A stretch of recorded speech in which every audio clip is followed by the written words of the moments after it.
3 acre വരുന്ന വിനോദിൻ്റെ വിശാലമായ ഭൂമികയിൽ മത്സ്യസുന്ദരിമാർ ഉണ്ടെന്നറിഞ്ഞ് ഞങ്ങൾ അങ്ങോട്ടേക്കും യാത്ര പോയി. പറമ്പിൻ്റെ ഓരത്തുകൂടി ഒഴുകുന്ന കൈത്തോടുകളാണ് യഥാർത്ഥത്തിൽ 5 സെൻറ്റോളം വരുന്ന വിശാല കുളത്തിൻ്റെ ജലനിർഗമന മാർഗങ്ങൾ. കൈത്തോടുകളിലായി മത്സ്യസുന്ദരികൾ ഒഴുകുന്നുണ്ട്. പ്രധാനമായും ഭാരതീയ കാർപ്പ് മത്സ്യങ്ങളും നട്ടറുമാണ് ഇവിടുത്തെ കൃഷി. കൈത്തോടുകളിൽ നിന്ന് മത്സ്യങ്ങളെ കുളത്തിലേക്ക് ഓടിച്ചു കയറ്റുന്ന ഒരു യജ്ഞത്തിലാണ് ഇപ്പോൾ വിനോദം കൂട്ടരും. അത് കാണുക കണ്ണിന് കുളിർ നൽകുന്ന കാഴ്ച.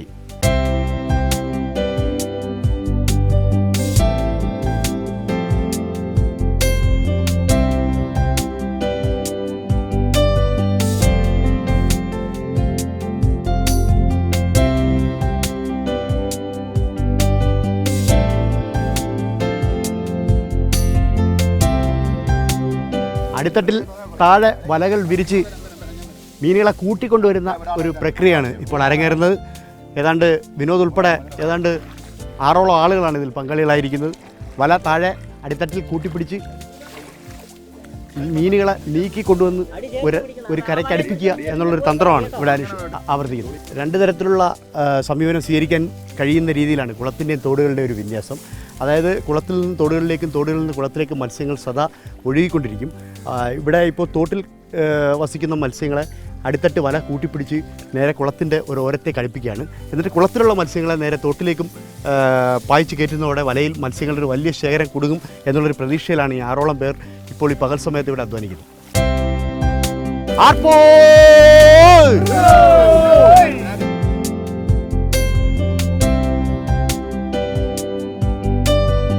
ഒരു മീൻ പോലും വലയിൽ നിന്ന് ഊർന്നു പോകാത്ത രീതിയിൽ കൃത്യമായി അടിത്തട്ട് ചേർത്തുകൊണ്ടാണ് വല കൊണ്ടുവരുന്നത്. ചില നട്ടർ മത്സ്യങ്ങൾ, അതോടൊപ്പം തന്നെ രോഹു, കാർപ്പ് ഇവയൊക്കെ കണ്ടു തുടങ്ങി.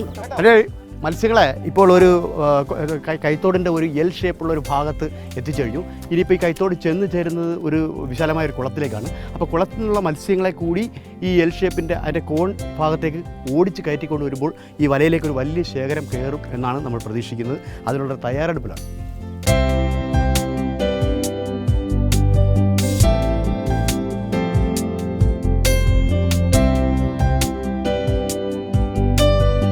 നിമ്നോന്നതമായ ഒരു ഭൂപ്രകൃതിയിൽ വളരെ അതിസാഹസികമായിട്ട് തന്നെയാണ് ശരിക്കും ഈ മീൻപിടുത്തം ഷൂട്ട് ചെയ്യാനായിട്ട് തന്നെ ഞങ്ങൾ നിൽക്കുന്നത്.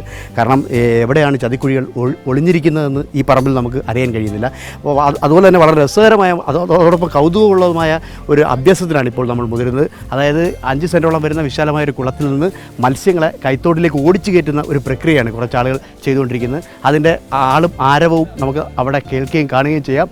അതായത് ഈ പായൽ, അതായത് ജലത്തിൻ്റെ ഉപരിതലത്തിലുള്ള ചെറു പായലുകൾ നോക്കിയാൽ മത്സ്യങ്ങൾ അവിടെ നിന്ന് ഊളിയിട്ട് നേരെ ഈ കൈത്തോട്ടിലേക്ക് വരുന്നത് നമുക്ക് കാണാൻ കഴിയും. അതായത് പായലിൽ അവിടെ ഇവിടെയായി തിളച്ചു മറിയുന്നുണ്ട്. സൂര്യപ്രകാശമേറ്റ് അവിടെ ഇവിടെയായി ചില കുമിളകൾ പൊങ്ങി വരുന്നത് നമുക്ക് കാണാം. മത്സ്യങ്ങൾ നീന്തി വരുന്ന ഒരു പ്രതീതിയാണ് ഇത് സൃഷ്ടിക്കുന്നത്. തീർച്ചയായിട്ടും ഇതിൽ വൻതോതിലുള്ളൊരു മത്സ്യങ്ങൾ ഈ ജലോപരിതലത്തിന് താഴെയായിട്ട് ഒഴുകി വരുന്നുണ്ട് എന്നാണ് മനസ്സിലാക്കാൻ കഴിയുന്നത്.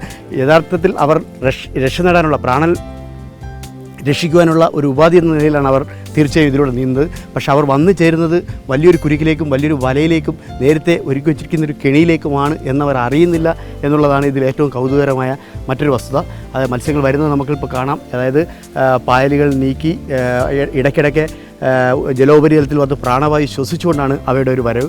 അകത്ത് വളരെ ദൂരെ കുളത്തിൽ നമുക്കൊരു കാഴ്ച കാണാൻ കഴിയും. അവർ മടലുകൾ ഉപയോഗിച്ച് ജലോപരിതലത്തിൽ ശബ്ദങ്ങളുണ്ടാക്കി മത്സ്യങ്ങളെ പേടിപ്പിച്ച് കൈത്തോട്ടിലേക്ക് കയറ്റിക്കൊണ്ടുവരുന്ന ഒരു കാഴ്ചയാണ് കാണുന്നത്.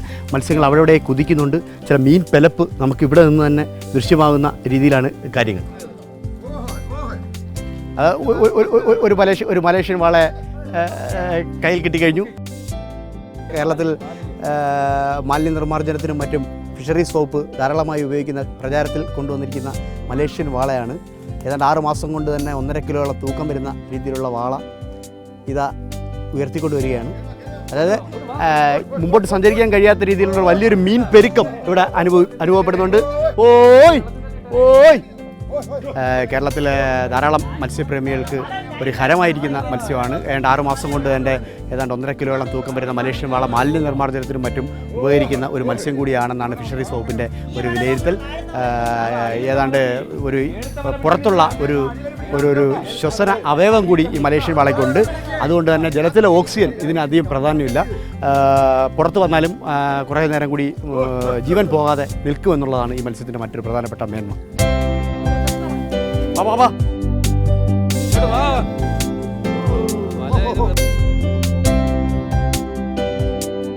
വളരെ ദൂരെ നിന്ന് തന്നെ നമുക്ക് ഈ മീൻ പിടപ്പ് നമുക്ക് കാണാൻ കഴിയും.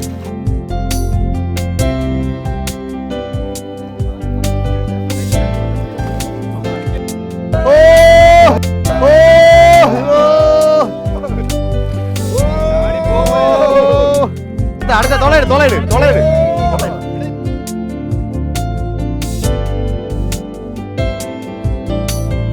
ഞാൻ ഉൾപ്പെടെ ഇപ്പോൾ 7ഓളം പേരുടെ ഒരു സംഘമാണ് ഈ മീൻ കൊയ്ത്തിന് വലിയ തയ്യാറെടുപ്പുകൾ നടത്തിയത്. അതായത് ഒരു ചെറു കൊയ്ത്തിന് എപ്പോഴും തയ്യാറാണ് ഈ കുളങ്ങൾ, അല്ലെങ്കിൽ ഒരു ചെറു കൊയ്ത്തിന് എപ്പോഴും തയ്യാറാണ് ഈ തോടുകൾ എന്ന് സൂചിപ്പിച്ചുകൊണ്ട് വലിയൊരു മഹാവിളംബരം തന്നെയാണ് ഇപ്പോൾ ഇവിടെ നടത്തിയിരിക്കുന്നത്. നമുക്കറിയാം, ഇപ്പം 7ഓളം ആളുകൾ ഇവിടെ അധ്വാനിച്ചിട്ടുണ്ട്. വല നേരത്തെ തന്നെ ഇറക്കിയിട്ടിരുന്നു. കൈത്തോട്ടിൽ വളരെ താഴെ ഭൂമിക്കടിയിൽ നിന്ന് തന്നെ കോരിയെടുത്തുകൊണ്ട് വരുന്ന രീതിയിൽ ഒരു മത്സ്യങ്ങൾ പോലും രക്ഷപ്പെട്ടു പോകാത്ത രീതിയിൽ കൃത്യമായി അടുക്കും ചിട്ടയോടുകൂടി ഭദ്രതയോടുകൂടി വല കൊണ്ടുവന്ന് ഒരു പ്രത്യേക സ്ഥലത്ത് ശേഖരിച്ചതിന് ശേഷം കുളത്തിൽ നിന്ന് ശബ്ദങ്ങളുണ്ടാക്കി മത്സ്യങ്ങളെ ഓടിച്ച് ഈ വലയിലേക്ക് കയറ്റുന്ന രീതിയാണ് ഇവിടെ അവലംബിച്ചത്. എന്തായാലും ഒരു കൊയ്ത്തിന് 100 മുതൽ 150 കിലോ വരെ മത്സ്യങ്ങൾ തയ്യാറായി കഴിഞ്ഞു. ഇപ്പോൾ വിനോദിൻ്റെ കയ്യിലിരിക്കുന്നത് മലേഷ്യൻ വാള എന്ന പ്രസിദ്ധമായ മീനാണ്. പങ്കേഷ്യസ് എന്നാണ് ഇതിൻ്റെ ശാസ്ത്രനാമം. പ്രത്യേകിച്ച് ചൈനയിലും മലേഷ്യയിലുമൊക്കെ ഈ മീനിന് ധാരാളം ആരാധകരുണ്ട്. കേരളത്തിലും ഇപ്പോൾ ധാരാളം ആരാധകർ ഇതിനോടൊപ്പം കൂടിയിട്ടുണ്ട്. ഞാൻ നേരത്തെ സൂചിപ്പിച്ചതുപോലെ വളരെ പെട്ടെന്ന് ചത്തുപോകുന്ന ഒരു മത്സ്യമല്ല പങ്കേഷ്യസ്. കേവലം 6 മാസം കൊണ്ട് തന്നെ ഏതാണ്ട് 1.5 മുതൽ 2 കിലോ വരെ തൂക്കമെത്തുന്ന മത്സ്യങ്ങളാണിത്. ഇതിപ്പോൾ എനിക്ക് തോന്നുന്നു ഏതാണ്ട് 1 വർഷത്തോളം വളർന്ന ഏതാണ്ട് 4 മുതൽ 5 കിലോ വരെ ഭാരം വരുന്ന ഒരു മത്സ്യം തന്നെയാണ് ഈ മലേഷ്യൻ വാള. 7 കിലോയോളം തൂക്കം വരും എന്നാണ് വിനോദ് തന്നെ സൂചിപ്പിക്കുന്നത്. സ്ഥിരമായി മീൻ കൊയ്യുന്നവരും മീൻ പിടിക്കുന്ന തൊഴിലാളികളെന്ന നിലയിൽ ഇവർക്ക് ഈ മത്സ്യത്തെ സുപരിചിതമാണ്. വെള്ളത്തിലെ മാലിന്യങ്ങൾ പൂർണ്ണമായും കഴിച്ച് വെള്ളത്തെ കൂടുതൽ ശുദ്ധമാക്കുന്ന ഒരു രീതിയും കൂടി മലേഷ്യൻ വാള അനുവർത്തിക്കുന്നുണ്ട്. മാത്രമല്ല, വെള്ളത്തിൽ പിടിച്ചിട്ടാൽ തന്നെ 1/2 മണിക്കൂർ മുതൽ 1 മണിക്കൂർ വരെ ചത്തുപോകാതെ നിൽക്കും എന്നുള്ളത്, 4 മണിക്കൂർ വരെയെങ്കിലും ചത്തുപോകാതെ നിൽക്കും എന്നുള്ളത് ഈ മത്സ്യത്തിൻ്റെ പ്രധാനപ്പെട്ട ഒരു മേന്മയാണ്. ഇതിന് പുറത്തുള്ള ഒരു ശ്വസന അവയവം കൂടി ഉണ്ട് എന്നുള്ളതാണ് മലേഷ്യൻ വാളയുടെ ഒരു മേന്മ. മറ്റൊന്നുള്ളത്, ഇപ്പോൾ എൻ്റെ കയ്യിലിരിക്കുന്ന ഗിഫ്റ്റ് എന്ന ഇനത്തിൽപ്പെട്ട മത്സ്യമാണ്. ഗിഫ്റ്റ് എന്നാൽ നമ്മൾ സാധാരണഗതിയിൽ പറയുന്ന ആഫ്രിക്കൻ മത്സ്യമായ തിലോപ്പിയ തന്നെയാണ്. ജനറ്റിക്കലി ഇംപ്രൂവ്ഡ് ഫാം തിലോപ്പിയ എന്നാണ് ഗിഫ്റ്റിൻ്റെ പേര്. ഗിഫ്റ്റ് വളരെ അടുത്ത കാലത്തായി കേരളത്തിൽ പ്രചാരത്തിൽ വന്ന ഇനമാണ്. ഏതാണ്ട് കേവലം സാധാരണഗതിയിൽ തിലോപ്പിയ മത്സ്യങ്ങൾ 8 മാസം കൊണ്ട് 400 ഗ്രാം തൂക്കം വരുമ്പോൾ ഗിഫ്റ്റ് തിലോപ്പിയ 8 മാസം കൊണ്ട് ഏതാണ്ട് 1 കിലോ വരെ തൂക്കം വരുന്ന രീതിയിലാണ് അതിൻ്റെ വളർച്ച. സാധാരണ കുളത്തിൽ ശുദ്ധജലാശയങ്ങളിലൊക്കെ തന്നെ ഗിഫ്റ്റ് തിലോപ്പിയ വളർത്താൻ കഴിയും. വലിയ ജൈവ സജ്ജീകരണത്തോടു കൂടി തന്നെ, ജൈവ സുരക്ഷിതത്വത്തോടു കൂടി തന്നെ വേണം ഈ മത്സ്യത്തെ വളർത്താൻ. അതുകൊണ്ട് തന്നെ വിനോദ് ഈ ഭൂമിയിൽ കൃത്യമായി ഒരുക്കിയ തോടുകളിൽ പുറത്തേക്ക് ജലനിർഗമന മാർഗ്ഗങ്ങളില്ലാത്ത രീതിയിൽ സജ്ജീകരിച്ചിട്ടാണ് ഗിഫ്റ്റ് തിലാപ്പിയെ വളർത്തിയിരിക്കുന്നത്. കരിമീനോടൊപ്പം തന്നെ സ്വാദുള്ള മത്സ്യമാണ് ഗിഫ്റ്റ് തിലാപ്പിയ. കാഴ്ചയിലും ഏതാണ്ട് മുതുച്ചിറകുകളിലും പാർശ്വച്ചിറകുകളും വാൽച്ചിറകുകളും മേനിയിലെ ശൽക്കങ്ങളിലും എല്ലാം തന്നെ കരിമീനോട് സാദൃശ്യമുള്ള മത്സ്യമാണ്. മറ്റൊന്നുള്ളത്, സഹോദരൻ ഉയർത്തിക്കൊണ്ടുവരുന്നത് വരാലാണ്. വരാൽ നാട്ടിലെ കുടംപുളിയിട്ട് മൺചട്ടിയിൽ കറി വെക്കുന്ന അല്ലെങ്കിൽ ചുട്ടെടുക്കുന്ന ഒരു മത്സ്യം തന്നെയാണ്. ഇത് കേൾക്കുമ്പോൾ തന്നെ ആരാധകരുടെ അല്ലെങ്കിൽ പ്രേക്ഷകരുടെ മനസ്സിലും നാവിലും ഒക്കെ തന്നെ ഒരു ഉത്സവത്തിൻ്റെ ഒരു രുചിക്കൂട്ട് ഇപ്പോൾ നിറഞ്ഞു കഴിയും. വരാൽ അങ്ങനെ അത്ര പെട്ടെന്ന് കയ്യിൽ ഒതുങ്ങുന്ന ഒരു മത്സ്യമല്ല. അതിനെ വളരെ ശ്രദ്ധിച്ച് തന്നെ പിടിച്ചെങ്കിൽ മാത്രമേ കയ്യിൽ അത് നിൽക്കുകയുള്ളൂ. പലപ്പോഴും ഉമിയും ചാരവും ഒക്കെ ഇട്ടാണ് ഇപ്പോൾ വരാലിനെ കൈകാര്യം ചെയ്യുന്നത് തന്നെ. മറ്റൊരു മത്സ്യമുള്ളത് രോഹുവാണ്. അത് ഭാരതീയ കാർപ്പ് മത്സ്യങ്ങളിൽ ഏറ്റവും പ്രാധാന്യം അർഹിക്കുന്ന ഒരു മത്സ്യമാണ് രോഹു. രോഹുവിലെ സ്വർണ്ണ ചെതുമ്പലുകളും അതോടൊപ്പം തന്നെ ഞൊറിച്ചുണ്ടുകളാണ് രോഹുവിൻ്റെ പ്രത്യേക. കുളത്തിൻ്റെ മധ്യഭാഗത്താണ് രോഹു തീറ്റ തരുന്നത്. നമുക്കറിയാം, ഇത് കാണാൻ തന്നെ വളരെ സൗന്ദര്യമുള്ള ഒരു മത്സ്യമാണ്. മേനിക്ക് ചുറ്റും സ്വർണ്ണ ശൽക്കങ്ങളും അതോടൊപ്പം തന്നെ കറുത്ത കൃഷ്ണമണികളും ചുറ്റും വലയം ചെല്ലുന്ന ചുവന്ന വലയങ്ങളുമാണ് മേനിയുടെ ഈ രോഹുവിൻ്റെ പ്രധാനപ്പെട്ട ഒരു പ്രത്യേകത. 6 മാസം കൊണ്ട് തന്നെ ഏതാണ്ട് 1 കിലോ മുതൽ 1.5 കിലോ വരെ തൂക്കം വരുന്ന രീതിയിൽ രോഹു വളരാറുണ്ട്. കുളത്തിൻ്റെ മധ്യഭാഗത്താണ് ഇവ തീറ്റ തേടുന്നത്. മറ്റു മത്സ്യങ്ങൾ ധാരാളം വന്നുകൊണ്ടിരിക്കുന്നു. മലേഷ്യൻ വാളയും ഗിഫ്റ്റ് തിലാപ്പിയയും രോഹുവും കട്ടലയും മൃഗാലും ഒക്കെ തന്നെ ഈ കൊയ്ത്തിൽ നമുക്ക് കിട്ടിയിട്ടുണ്ട്.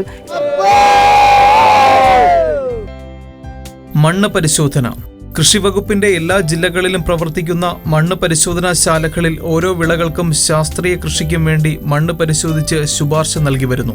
മണ്ണ് പരിശോധനയ്ക്കായി മണ്ണെടുത്ത് അടുത്തുള്ള കൃഷിഭവനിൽ എത്തിക്കേണ്ടതാണ്. പരിശോധനയ്ക്കായി നൽകുമ്പോൾ മേൽവിലാസവും വിളകളുടെ വിവരവും സർവേ നമ്പരും മണ്ണിനോടൊപ്പം നൽകേണ്ടതാണ്. കൂടുതൽ വിവരങ്ങൾക്കായി അടുത്തുള്ള കൃഷിഭവനുമായി ബന്ധപ്പെടുക. മാംഗോസ്റ്റിൻ തൈകൾ സ്റ്റേറ്റ് ഹോർട്ടിക്കൾച്ചർ മിഷൻ പദ്ധതി പ്രകാരം മുളക്കുഴ കൃഷിഭവനിൽ സബ്സിഡി നിരക്കിൽ മാംഗോസ്റ്റിൻ തൈകൾ വിൽപ്പനയ്ക്കായി എത്തിയിട്ടുണ്ട്. ആവശ്യമുള്ള കർഷകർ കരമടച്ച രസീത് സഹിതം കൃഷിഭവനിൽ എത്തണമെന്ന് അഗ്രികൾച്ചറൽ ഓഫീസർ അറിയിച്ചു. അശോകത്തിന്റെയും ചന്ദനത്തിന്റെയും പുനരധിവാസം. സംസ്ഥാന ഔഷധ സസ്യ ബോർഡിന്റെ ധനസഹായത്തോടെ ജില്ലയിൽ നടപ്പാക്കുന്ന അശോകത്തിന്റെയും ചന്ദനത്തിന്റെയും പുനരധിവാസം എന്ന പദ്ധതിയുടെ ഭാഗമായി ഗവൺമെന്റ് ആയുർവേദ കോളേജിന്റെ കീഴിൽ പൂജപ്പുരയിലെ ഫാർമകോഗ്നസി യൂണിറ്റിൽ നിന്ന് എല്ലാ പ്രവൃത്തി ദിവസവും പകൽ 10:30 മുതൽ 3:30 വരെ അശോകം, ചന്ദനം എന്നീ ഔഷധ സസ്യങ്ങളുടെ തൈകൾ സൗജന്യമായി വിതരണം ചെയ്യും. ഔഷധ സസ്യങ്ങളുടെ കൃഷിരീതി, പരിപാലനം, ഉപയോഗം തുടങ്ങിയ വിഷയങ്ങളിൽ സൗജന്യ ബോധവത്കരണ പരിപാടികളും സംഘടിപ്പിക്കും. കൂടുതൽ വിവരങ്ങൾക്ക് വിളിക്കേണ്ട നമ്പർ 0471-234-0172. കൃഷി വിജ്ഞാനം വിരൽത്തുമ്പിൽ. കാർഷിക മേഖലയിലെ നൂതന സാങ്കേതിക വിദ്യകളും പുത്തൻ അറിവുകളും ഒരേ കുടക്കീഴിൽ കോർത്തിണക്കി വിവരവിനിമയ സാങ്കേതിക വിദ്യയുടെ സഹായത്തോടെ നവ സാമൂഹ്യ മാധ്യമങ്ങളെ സംയോജിപ്പിച്ചുകൊണ്ടുള്ള കാർഷിക വിജ്ഞാന വ്യാപന ഏകജാലക സംവിധാനമാണ് കാർഷിക വിവര സങ്കേതം ഒരു വിരൽത്തുമ്പിൽ എന്ന പ്രോജക്റ്റ്. 1800-225-1661 എന്ന ടോൾ ഫ്രീ നമ്പറിലേക്ക് വിളിക്കുന്നവർക്കും SMS, MMS, email, WhatsApp, Facebook മുതലായ സാമൂഹ്യ മാധ്യമങ്ങളിലൂടെ ഉന്നയിക്കപ്പെടുന്ന സംശയങ്ങൾക്കും ആധികാരികമായ മറുപടി തത്സമയം ലഭ്യമാക്കുന്നു. കൂടാതെ എവിടെ നിന്നും ഏത് ഫോണിൽ കൂടിയും കാർഷിക മേഖലയിലെ എല്ലാ സംശയ നിവാരണത്തിനും വിളിക്കുക. 1800-425-1661.